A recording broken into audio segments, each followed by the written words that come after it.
Olá pessoal, sejam bem-vindos a mais um vídeo. E no vídeo de hoje nós vamos falar sobre a gestão da cidade na República, o papel das leis criadas pela Intendência Municipal. E como vocês já sabem, né, para quem está acompanhando os vídeos, estou seguindo a sequência do edital, né, se você não assistiu, entra na aba inicial do canal e dá uma olhadinha nos vídeos, né? Estou seguindo a sequência do edital.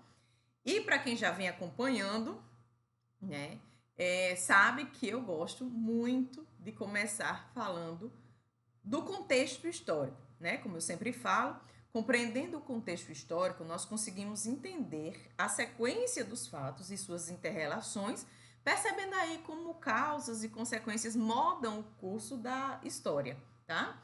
E aí, eu gosto de fazer essa contextualização, primeiro, porque quem não conhece a história acaba tendo uma compreensão do assunto, né? Uma compreensão prévia para entender como foi que chegou no assunto principal.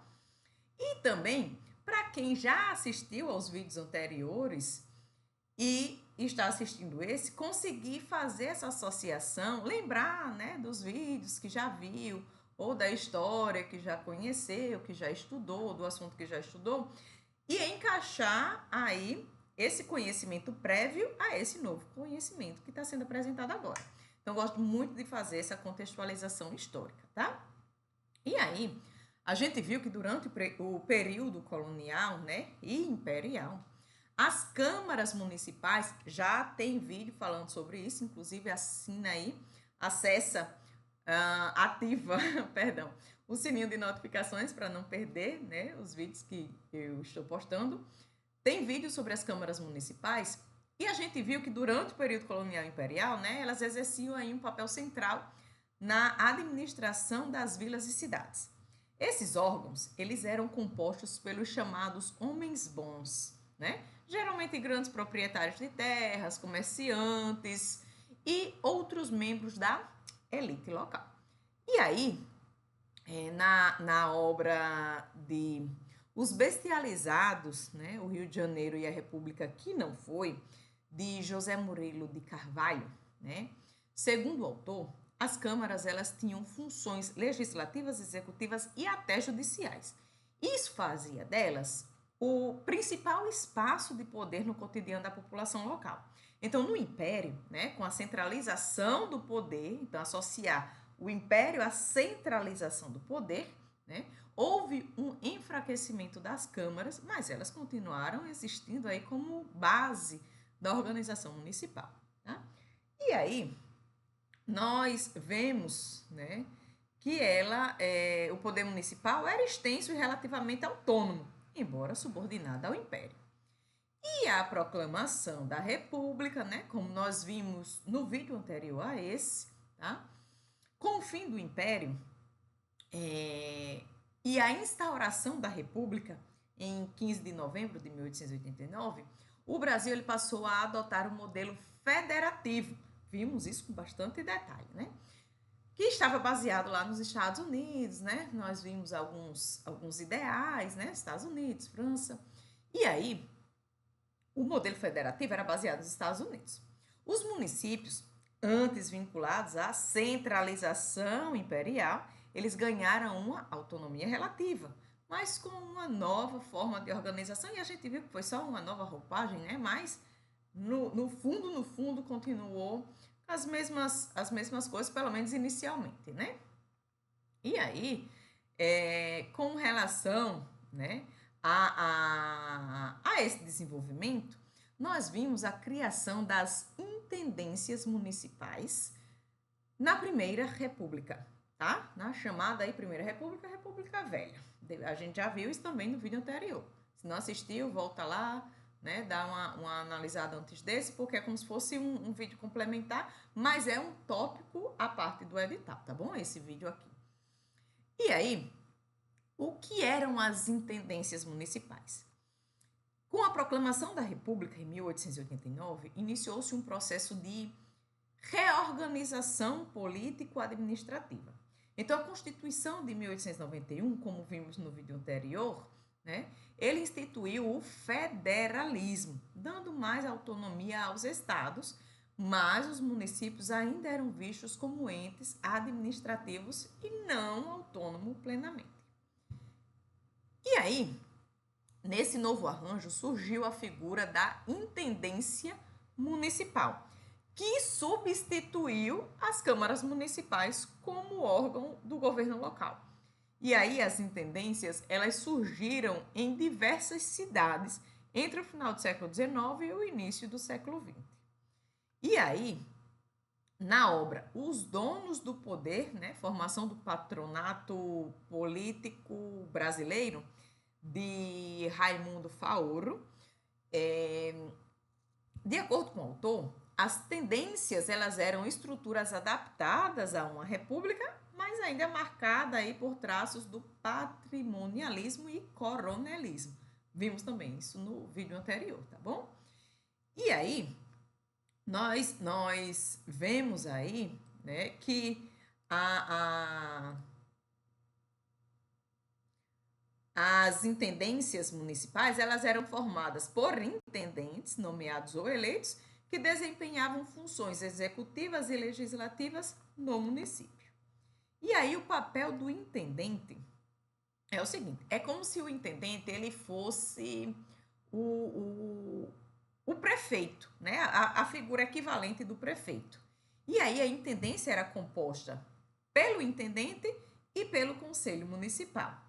No caso do conselho municipal, né, em alguns casos, auxiliava na elaboração das leis locais. A diferença é que, ao contrário das antigas câmaras, o intendente ele centralizava grande parte do poder. E aí, muitas vezes, né, ele exercia funções executivas e legislativas sozinho, principalmente em municípios pequenos, tá? E aí equivale, né, ao prefeito, como eu falei, mas com poder mais centralizado. E aí, frequentemente escolhido por governadores estaduais, especialmente durante a República da Espada, 1889 a 1894, e início da República Oligárquica. Né? Vimos a República Oligárquica no vídeo anterior também, tá? E aí, com relação à estrutura, tá? É basicamente isso, né? O intendente como chefe do poder municipal e o conselho municipal ou deliberativo, né? Em alguns casos, que podia legislar. Em muitos casos, o intendente acumulava as funções, né? Executivo e legislativo, que dava grande poder ao cargo. E aí, a gente vê o papel das leis criadas pela intendência municipal. A função normativa da intendência é que as leis municipais criadas pelas intendências, né, elas visavam organizar a vida cotidiana da cidade e estabelecer aí um mínimo de controle sobre os aspectos urbanos, econômicos e sanitários. E aí, conforme a obra de Lina Faria, Intendência Municipal de Serviços Urbanos, uma experiência republicana, nós podemos ver que essas leis elas regulavam questões fundamentais da gestão da cidade, né? Como, por exemplo, a construção e conservação de ruas, praças e calçadas, coleta de lixo e limpeza pública, saneamento,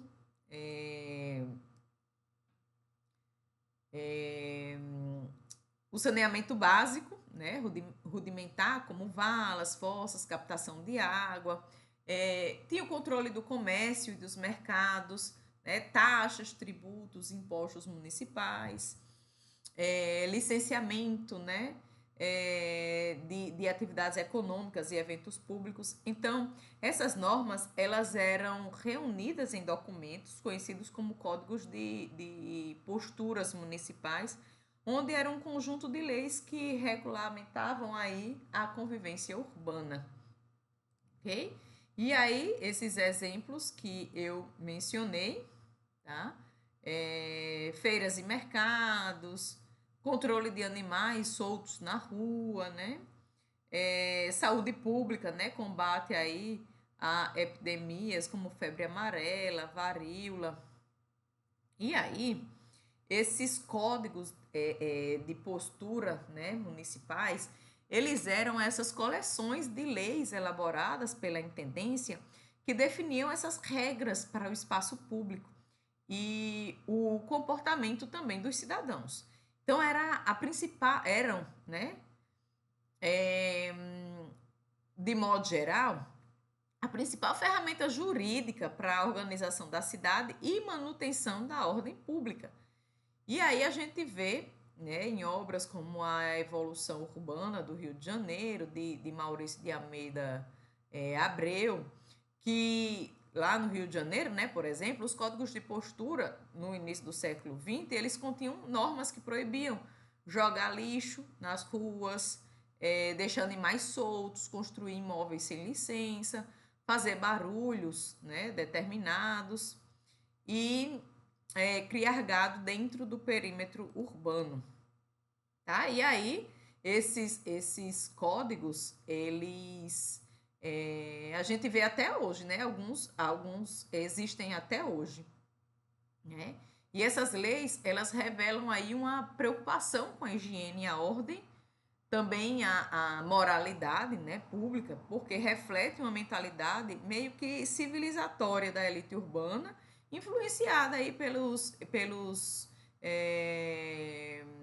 ideais do positivismo, né, do urbanismo europeu. Nós vimos em vídeos anteriores, né, que desde a questão ali, né, da monarquia, né, tinha muito essa questão, essa preocupação com o urbanismo, né, com os ideais europeus, né, com essa perspectiva, tinha muita preocupação com essa questão de saúde pública, né, esse urbanismo. E aí a gente vê a relação entre as leis municipais e a saúde pública, né? Com essa relação, a gente percebe que a maioria dos brasileiros, né, das cidades, em modo geral, né, entre o final do século XIX e o início do século XX, enfrentava aí sérios problemas de saneamento e epidemias. Nós vimos na questão dessas transições, né, tem vídeo falando sobre essa mudança, né, para os grandes centros. E aí a intendência municipal, né, as intendências municipais, elas desempenharam um papel essencial na criação de normas para controlar a limpeza das ruas, os descartes de dejetos, a construção de latrinas, né, e fossas sépticas, a fiscalização de matadouros e açougues, né, o controle de doenças, né, com as campanhas lá da febre amarela, da varíola, da peste bubônica, dentre outras. E aí, a historiadora da saúde pública, Anísia Trindade Lima, na obra Um Sertão Chamado Brasil, Intelectuais e Representação da Identidade Nacional, ela fala que o poder municipal ela teve papel destacado no enfrentamento das epidemias, né? E no estabelecimento das medidas de profilaxia urbana. E aí a gente vê essa questão, né? Acho que foi no vídeo de indígenas, alguma coisa do sertão, algum nesse aspecto, né? Que a gente viu a transição e depois a gente viu a necessidade, né, de mudarem para os grandes centros urbanos, que tiveram muitas doenças, né? Um dos vídeos anteriores eu postei essa semana falando sobre esse aspecto, né? Como se deu essa transição e o porquê, né? Dessas doenças, né? E dessa necessidade da limpeza das ruas, da fiscalização, tá? E aí a gente vê como funcionava a gestão da cidade na prática, né? Havia centralização, influência política, né? Os intendentes, eles muitas vezes eram indicados pelos governadores do estado e eram ligados às oligarquias locais. Vimos o vídeo no vídeo anterior falando sobre as oligarquias, né? E assim, a gestão da cidade, ela refletia os interesses privados e familiares.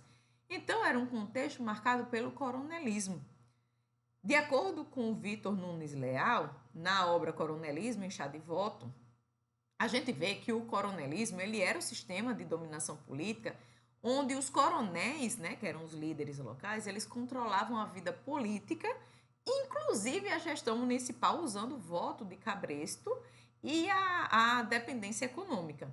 E aí, né, apesar das boas intenções legais, né, nós temos uma base legal e normativa, apesar das boas intenções dessas bases legais, né, dessas normas, haviam grandes dificuldades. Existia falta de recurso, né? Ou seja, não existia recurso financeiro, né? O contexto era de baixo nível de profissionalização da administração, resistência popular com relação a algumas normas, né? Por exemplo, ia ter o calçamento ali, mas quem pagava eram os moradores. Então, com a obrigatoriedade de calçamento por conta dos moradores, existia a resistência popular de algumas normas como essa. E aí existia também a desigualdade no acesso aos serviços públicos. Então, não era todo mundo que tinha acesso. E aí a gente vê essa base legal e normativa, né? Que com a Constituição da Primeira República, em 1891, que foi a primeira a organizar o país sob um modelo federativo, dando aí autonomia relativa aos municípios, né? Porém, essa autonomia ela era limitada pela influência estadual. Então, a gente vê, né, no artigo 68 da Constituição de 1891, um trecho que diz que os estados eles organizarão-se, né? Eles vão se organizar de forma que assegurem os municípios a sua autonomia local dentro dos princípios constitucionais da República. Só que os municípios eles não tinham uma constituição própria. E eles dependiam das leis orgânicas municipais, desse modo, né? Já que não tinha uma constituição própria, ia depender das leis orgânicas. E aí, elas eram organizadas pelo intendente ou pela Câmara quando havia. E a gente vê que existia essa questão, né? Da gestão municipal na prática. Na teoria é uma coisa, na prática é outra, né? E aí havia a centralização do poder no intendente, né? Pouca participação popular, grande influência das elites locais, como o coronelismo, e ainda tinha o alinhamento com os interesses dos governadores e da política estadual. Tá? Então, os principais pontos que nós precisamos ter em mente são esses, tá? A independência municipal, que substituiu a Câmara Municipal após a República, centralizava a função administrativa e legislativa. As leis municipais, né, criadas aí pelo intendente, que regulamentava os aspectos urbanos, saúde, comércio, moralidade. Os códigos de postura, que eram um conjunto de normas de convivência urbana, né? Limpeza, ruído, construção, comércio. A questão da saúde pública, onde as leis tinham foco em higiene, profilaxia, né? Prevenção de epidemias. A Constituição de 1891, né? Que garantiu a autonomia municipal, mas com limite e forte controle estadual. E o coronelismo. Tá? Aí com o domínio político local que influenciava aí a escolha dos intendentes e a aplicação das leis, tá? E aí, para concluir,